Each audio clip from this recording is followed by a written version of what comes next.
viral more often, and by becoming the most helpful content creator to your target audience as possible. The next thing you need to understand if you want to be a successful content creator and you're stuck at low views right now is that TikTok is a search engine, and the best content creators fully take advantage of that. All this means is that TikTok prioritizes the content that they can understand, because it's content that they can show to people when they search something, and because it's content that they can serve to people as soon as they've expressed a relevant interest. So once you understand this, if you're stuck at low views and want to break out, you need to be looking for the categories of content that TikTok are promoting, that TikTok are rewarding because they're heavily searchable, and you need to be optimizing your videos to make them searchable. This is all about TikTok SEO. I could talk about that for 20 minutes. So if you want me to make another video on that, just comment part 2 and I can get that scheduled. Now, the third thing you need to understand, which successful content creators do, is that volume and consistency trump everything. If you're stuck at low views, there are going to be 2 main reasons why. You've not found the content that works for you, and TikTok doesn't think that you're worth pushing out. If you post a lot of content for a long time, I'm talking 1 to 3 times a day for 90 days, that's a formula that we've seen work over and over again, you will have experimented with your content enough to find what format of content breaks you out of low views, and you would have given TikTok all the signals that you possibly can that you are somebody they need to be rewarding. Now, there are so many other things keeping you at low views, like watch time, that's probably the biggest factor, but we do help creators completely break out the low view jail, just like Susan here, who's over 100,000 followers, but before she came to us, she was trapped at 250 views or below on every single post. Now, if you want to join the community where she learned how to do this, and where she got an account breakdown, and where she got some one-on-one coaching, then just click the link in our bio, and as a reward for staying to the end, here's a promo code that will work for the next 20 people. The last thing you want as a gaming content creator is to be stuck making content on one particular game. This is how to avoid that. My boy Point asked the question. He says, what is your advice on sticking to one game? His comfort zone is GTA 5, but he also doesn't want to necessarily feel limited. This is how to avoid that.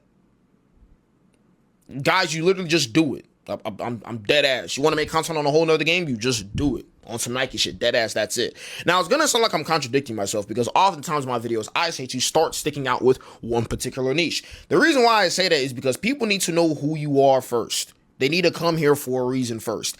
I say to provide value because you need to provide value in a specific topic. If you're providing value on medicine or health and wellness, and then next thing you're talking about cars, it's a little confusing. So I would say to start somewhere. Once you build up a following, that following after a certain period of time comes from people liking you for you. Yes, there are people who come strictly just for the car content, say for example if that's what you mean, but do understand they start to like you for you, and then at some point you can start dabbling in other avenues as well. So let's apply that to gaming. Let's say, for example, you start off making that GTA 5 content. Let's say you get to around 20 to 30K followers. A decent amount of those people can actually like you for you. They actually like you as a person. They care about your personality. And let's say, for example, you want to pivot and talk about another game in addition to GTA 5. You can literally just start doing it. As long as you're pretty knowledgeable in that topic or on that game, you can literally just start. My boy Sniffy is a great example of this. He started making only Call of Duty content for a very long period of time. Occasionally he dabbled in videos that are gaming centric that apply to all games, or I guess gaming as a whole. And then at some point he just started making Marvel Rivals content. Literally, that's it. When the game dropped, he played a shit ton of Marvel Rivals, and at some point, he played the game so much, it became so knowledgeable that he started making a number of different video types. What your hero says about you, what this says about you, what your favorite character says about you, top 5 this, top 5 this, tier list for this, tier list for that. He then started speaking on certain topics and changes, making, I guess, videos about the community as a whole. That's what I was trying to say. So he got to that point because he played the game a lot, right? But what made him start? He just did it.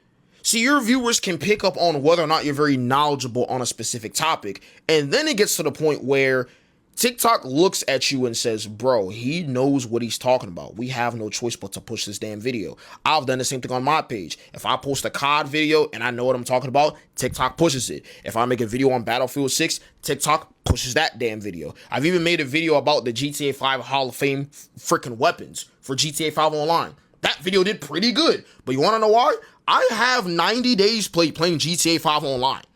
A lot of freaking time. So I knew what I was talking about. I related to the viewers with the experiences I had. I said certain things that only specific GTA 5 players understand. I was able to relate to that audience very well because of how knowledgeable I was in that topic. So that's literally it. You start off with one game Once you sort of solidify that sort of fan base and your viewership and your followers start to go up, then you can start expanding into other games that you're very well knowledged on. That's the order of operations I would say in order to do that. But yeah, it's kind of what I did. All right, everybody's been talking about how to become Loki rich, like making a chill 20K a month, working 1 to 3 hours a day, unemployed friend vibe, not looking at grocery prices or gas prices or car price. I'm going to give you a 3-minute guide on how I do it and how I've helped a bunch of other people do it. It's low-key not hard, but you need to lock in for this and actually pay attention to everything I'm about to tell you because this is legit sauce and people are using it right now and it's not oversaturated. It's super brand new. If you want to get in on this, it's a great thing to look into. If you haven't met, my name's Levi. Drop a follow, yada yada. DM me, coach, if you want me to help you set all this up. Online learning business. What are we doing? We're taking the $1 million of knowledge we have up here and we are speaking it out into the world and we are helping other people transform their lives with the knowledge we have up here. How does it work? You make a video just like this one that goes, this is how to start a dog walking business and make $500 in your first week. This is how to start a car detailing business, make $500 in your first week. This is how to do your first pull-up within 60 days. This is how to hit the gym and add, 3 pounds of muscle to your biceps in 2 months. Crap like that, ideas like that, where it's specific value, but it's niche enough to where people don't really know if they've heard it before, but you also offer a number so they know that this is going to actually be really specific. Make that video, right? You have the hook there, and then after you give the hook, you qualify yourself. You say, this is who I am. This is why I'm doing this, right? Drop a follow, DM me if you need help. Then you drop your value for about like 2 minutes, 3 minutes. Tell them how to do it. You tell them all your sauce and everything like that. And afterwards, you CTA them again. You be like, yo, if you want help, go ahead and just DM me the word coach. And what they'll do, they'll shoot you a DM. And then you'll be like, yo, and they'll be like, yo, coach. And you'll be like, okay, thanks for reaching out. What are you trying to do? They're like, well, I want to start a dog walking business, but I don't know where to start. It's like, okay, well, why do you want to start a business? Like, where are you at right now? Well, I have some people I see dogs, but they walk their dogs. I'm not sure, whatever. It's like, okay, have you tried XYZ? What have you tried so far? Well, I've tried passing out flyers. Like, how about this? Why don't we hop on a call? I'll break some things down for you, see if we can help. So I'll be like, a lot of the time, 8 out of 10 times they're going to be like, yo, yeah, let's hop on a call. You hop on a call with them. You basically ask them what their biggest pain points are, what the big problem is. Why aren't they able to scale their business? What have they tried? You ask them why they're in the business, what they think could help them. You ask them what they would want in a coaching program or what they'd want you to help them do.